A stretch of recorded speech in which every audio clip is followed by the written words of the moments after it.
Começa agora pela Catedral FM, Vox Populi Social.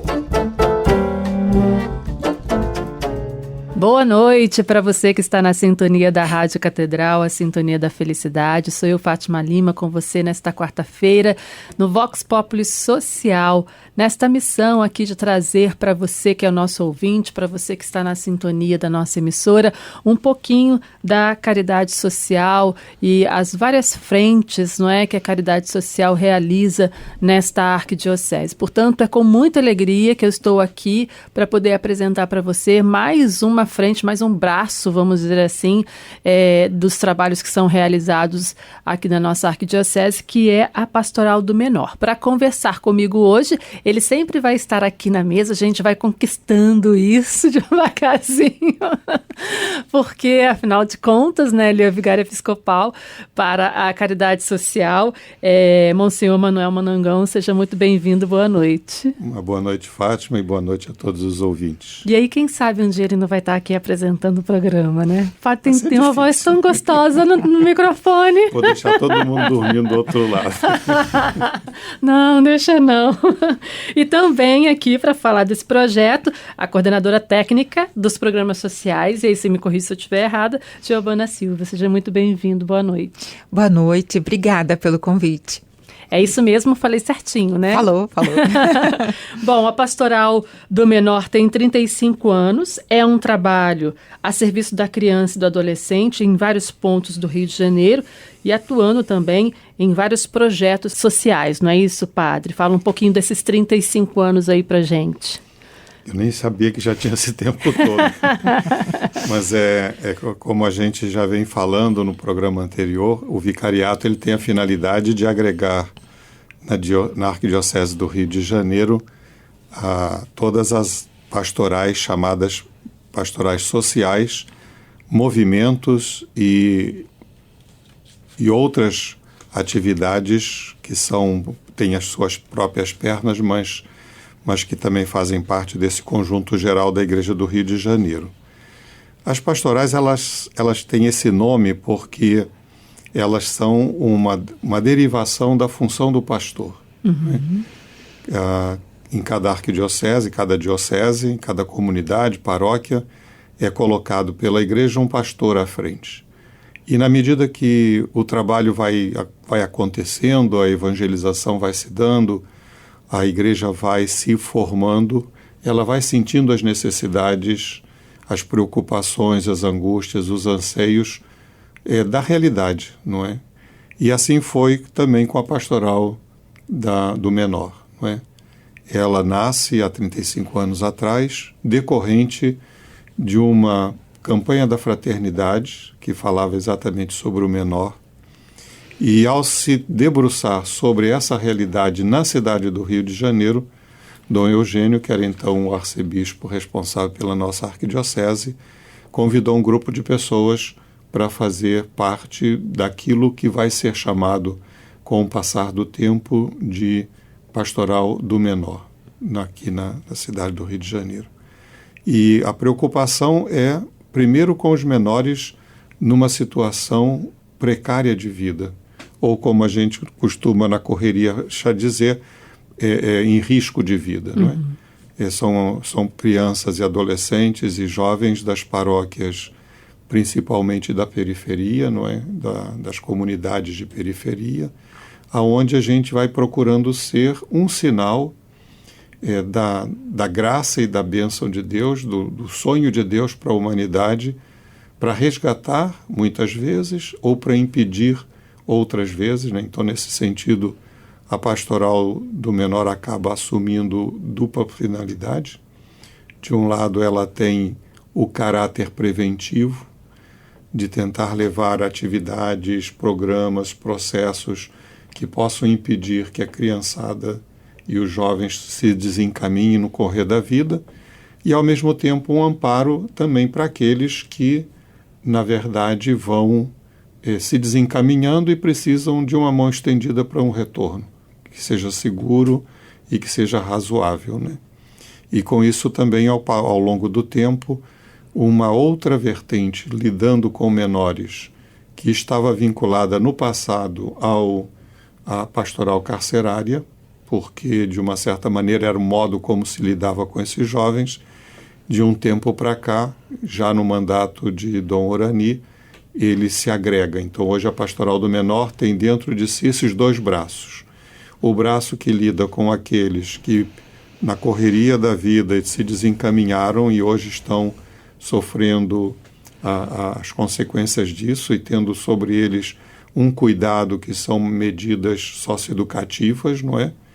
Com a reclusão ou ainda no acompanhamento mais ainda de família, e a pastoral propriamente dita, que tem esse nome desde a sua origem, atuando na rede das paróquias que a gente tem. Tá certo, tá aí um pouquinho para você, né, conhecer isso. Hoje nós estamos atuando, a Pastoral do Menor atua em 31 polos, que abrange aí 319 favelas. É isso, Giovana? Exatamente, Fátima. Eu não posso, assim, deixar de falar dessa estrutura hierárquica da Pastoral do Menor. Uhum. Nesses 35 anos, né, nós tivemos nessa fundação, como o Monsenhor Managão falou, o Dom Eugênio e a Maria Cristina Sá lá nesses primórdios, né, de fundação. E hoje, essa estrutura, né, nós temos na condução, né, Dom Orani, né, nos conduzindo nesse caminhar. Nós temos como bispo de referência saindo, né, o Dom Joel e o nosso atual Dom Celso, que também dá as diretrizes para a nossa pastoral e coordena todo o nosso processo. É o Monsenhor Manangão, né, que coordena todas as pastorais sociais e diz as diretrizes que nós vamos seguir. Temos o assistente eclesiástico da Pastoral do Menor, que é o Padre Aldo Souto. Temos o assistente eclesiástico adjunto, que é o Padre Gilvan André. E temos o coordenador da Pastoral do Menor, que é o médico Romeu Cortes Domingues. Uhum. Então, é uma estrutura hierárquica e de condução desses trabalhos. Então, eu faço parte da equipe técnica, né, de coordenação de 4 projetos sociais. São 8 projetos sociais nessa estrutura de uma pastoral social, que tem equipe de profissionais, né, em nível técnico. Então, eu vou falar um pouco dessa estrutura, desses projetos que fazem intervenções nessa cidade do Rio de Janeiro, que é onde Dom Orani tem gestão. Eu falo gestão, mas é a missão, né? E esse território, né, com 31 polos nas paróquias da cidade do Rio de Janeiro, que tem abrangência em 319 favelas. Nesses polos, os padres dão a referência para a atuação da Pastoral do Menor. Eles têm que dizer o ok, eles têm que falar, nós queremos um trabalho com crianças e adolescentes. Então, parte do padre que comece um trabalho pastoral ali do menor, parte dele. Sim. E aí ele vai atrás de técnicos, de pessoas qualificadas, ou aí entra a sua parte de ajudar a fazer essa construção? Geralmente é o paroquiano que tem a boa vontade de atuar com a criança e adolescente daquele território. E aí ele não é capacitado, ele não tem a formação. Então, às vezes é o contrário, sabe? É o paroquiano que tem o desejo, que vê a demanda, que vê a necessidade daquele território, daquela paróquia, né, do que está acontecendo naquela favela e vai ao padre pedindo. Então, ele faz uma carta, faz o encaminhamento, vem a Pastoral do Menor, procura, né, o Monsenhor Managão para essa implantação. E aí, quando ele diz ok, nós solicitamos pelo menos 5 responsáveis, 5 pessoas para fazerem o trabalho naquela paróquia. Muitas das vezes a gente não tem. São 3, são 4, 2 pessoas que vão selecionar essas crianças e adolescentes, essas famílias com perfil para inserção nos projetos da Pastoral do Menor. E esses vão ser os agentes da Pastoral do Menor. Eles vão assinar um termo de voluntariado e serão capacitados mensalmente. eles não foram capacitados, eles não são capacitados, nós não vamos escolher os capacitados, eles vão ser capacitados no processo. Eles têm que ter boa vontade, né, e o interesse do trabalho com criança, adolescente e famílias. Então, a gente faz no processo, e hoje nós temos 106 agentes da pastoral, nessa proporção de 31 polos em 319 favelas. Está contido no projeto de apoio familiar. Nós temos uma psicóloga que acompanha todo esse processo. E a capacitação continuada, mensalmente, que o Padre Aldo participa, que a gente tem o momento da oração, o momento de reflexão, né, da base mística da pastoral do menor, mas também o momento de falar sobre a criança e o adolescente, sobre o estatuto da criança e do adolescente, sobre a política de assistência social, o que é uma promoção humana, uma abordagem familiar e as questões transversais que perpassam as favelas, a violência, né, o amor ao próximo, o ensinar a buscar emprego, a capacitação, essas questões, né, vinculadas à questão social. Um trabalho árduo, amplo, né? Mas gratificante, Com de promoção certeza, humana. Não tenho dúvida, né? De poder ver aí a criança, o adolescente, podendo andar com as suas próprias pernas, com maturidade, né?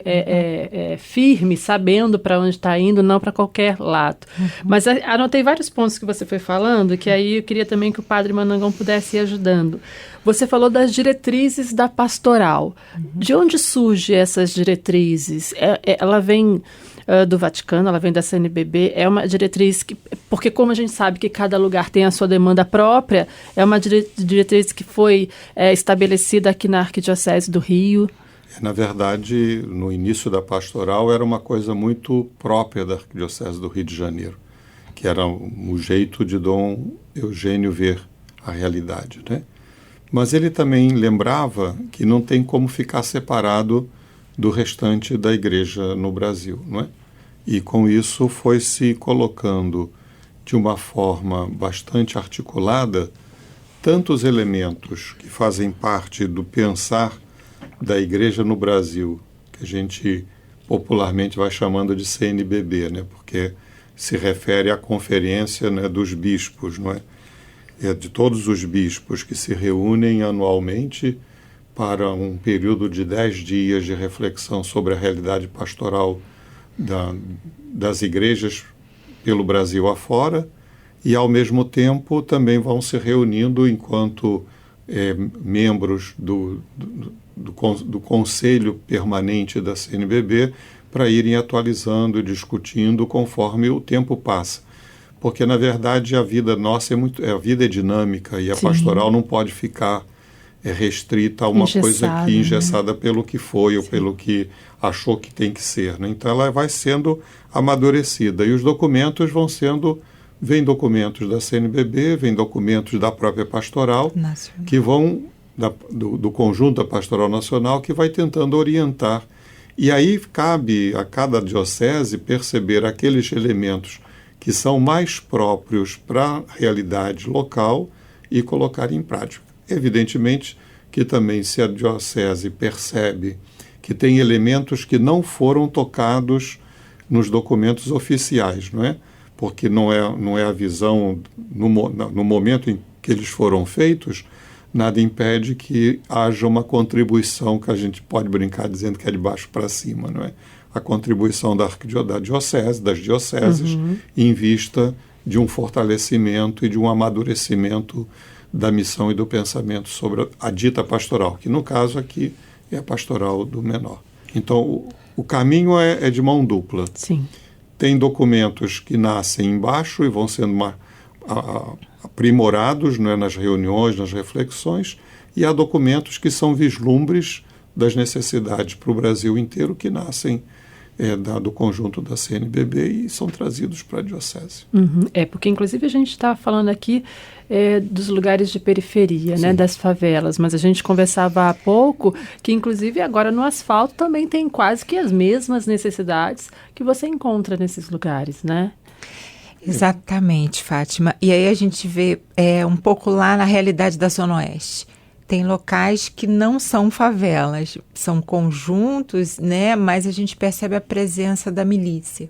Né? Então, são outras características, Sim. outros arranjos, e que a gente também lida com demandas que tem a criança e o adolescente necessitando de uma ocupação, de um projeto social, e a gente percebe também a questão do recorte de renda. Né? Às vezes a mãe é uma empregada doméstica, só tem um filho.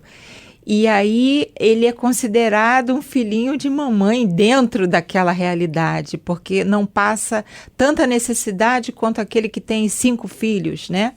E a gente vê como que esse adolescente também está vulnerável, porque ele fica sozinho, porque ela é uma diarista, ela é uma doméstica, e ele precisa de uma ocupação. Então, são questões que o serviço social ou profissional tem que perceber e analisar que contexto dentro daquele território. Porque ele pode estar sendo aliciado para coisas ilícitas, né, dentro daquela realidade, dentro daquele território. Os 35 anos, na verdade, falam de uma mudança brutal em relação ao jeito próprio da cidade. Né? Eu fui criado na favela da Rocinha, quando a favela da Rocinha ainda não era o que a gente pensa hoje. Era um pouco mais de 15, 20 mil habitantes, se muito. E quase todo mundo dos locais se conhecia. Então, se chegasse alguém perguntando por uma pessoa, normalmente a pessoa que era conhecida ou pelo nome ou pelo apelido, mas era levado lá. E havia uma certa proteção. Quer dizer, eu ainda me lembro do cuidado que as mães tinham com todas as crianças que moravam na mesma rua. Então todo mundo cuidava de todo mundo. Era curioso, quem estudava de manhã, de tarde tinha o tempo mais livre, brincava e corria, meio um pouco solto, e lá pelas 5, 6 horas da tarde começavam as mães a chamar para que as crianças voltassem para casa. Esse mundo mudou. Quer dizer, era uma época que tinha violência, certamente tinha, mas a gente nem se dava conta dela. Né? A primeira vez que apareceu uma pessoa morta na favela da Rocinha, eu devia ter uns 8 anos, e foi um escândalo, né? Um absurdo. Um chamado de atenção. Hoje em dia, a turma, mais um, não vai fazer grande diferença, né? Pelo menos às vezes se pensa assim. E essa mudança é que traz essa preocupação. Por quê? Porque também, ao mudar o mundo, você não tem mais o papel da mãe em casa, não é? Os dois têm que trabalhar. Na maioria das vezes, sempre teve isso. Mas tinha uma irmã mais velha, tinha uma mãe que ficava em casa, ou tinha uma vizinha que amparava e cuidava das crianças enquanto elas estavam no tempo escolar, quando voltavam da escola. O tempo foi mudando.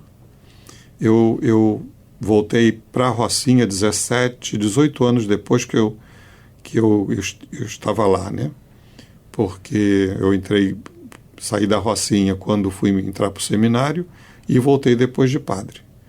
E já era um mundo diferente. Só para ter um mundo, a lógica do local. Meu pai ficou doente, a ambulância veio até a casa, até a porta da casa pegar meu pai. Quando eu voltei para a Rocinha, esse mesmo beco, que é o nome que se dá hoje, né? Esse mesmo beco, antigamente não tinha essa terminologia, não entrava nem carrinho de mão. Era o mesmo local, a mesma casa, quando eu fui ver onde... Essa realidade mudou, é o perfil que mudou. E aí você tem que começar, de um determinado momento, a questão do tráfico, que começou a surgir de forma absurda, aumentando intensamente, e aí outras metodologias de criminosas que vão também se apropriando, e aí conforme a lei ela vai colocando limites, não é? As pessoas vão buscando quem pode fugir da lei. Então, se hoje o jovem tem 18 anos, eles pegam jovens que têm 16, 14, 15. Se o jovem, novo, se for abaixada, como de vez em quando tem uns loucos que querem fazer, baixar a idade penal para 16, não tem problema, eles vão pegar com 13, com 12, Sim. Não cria dificuldade. E a gente já vê isso acontecendo de uma forma absurda dentro das comunidades. Então, o trabalho da igreja não é bater de frente com ninguém, na verdade é fazer com que os adultos e os jovens, e as crianças e os adolescentes se sintam, de uma certa maneira, protegidos ou pelo menos prevenidos para as escolhas que vão fazendo ao longo da sua vida. A minha alegria como padre é quando eu passei por lá 24 anos na comunidade de fé da Rocinha, é a gente ver gente que saiu de lá e hoje é doutor na sua especialidade. Olha. Porque furou o esquema. Sim. Ou então é um cara que entrou para a vida militar, porque é um sonho também. Ou para outro tipo de funcionalismo público. A turma vai correndo atrás de uma melhoria de vida para dar melhor vida, melhor segurança para as crianças. O que a pastoral vem fazer é potencializar isso. Pastoral de um modo geral. E a pastoral do menor, então. De forma particular. Exatamente. Bom, a gente vai para o nosso primeiro intervalo e daqui a pouquinho a gente volta mais falando sobre a pastoral do menor, deixando para você aqui que esse áudio vai estar disponibilizado depois no nosso YouTube. É só entrar no canal da Rádio Catedral no YouTube. Você pode ouvir esse programa quantas vezes você quiser, tá bom? A gente vai para o nosso intervalo e já a gente está de volta. Você está ouvindo Vox Populi Social.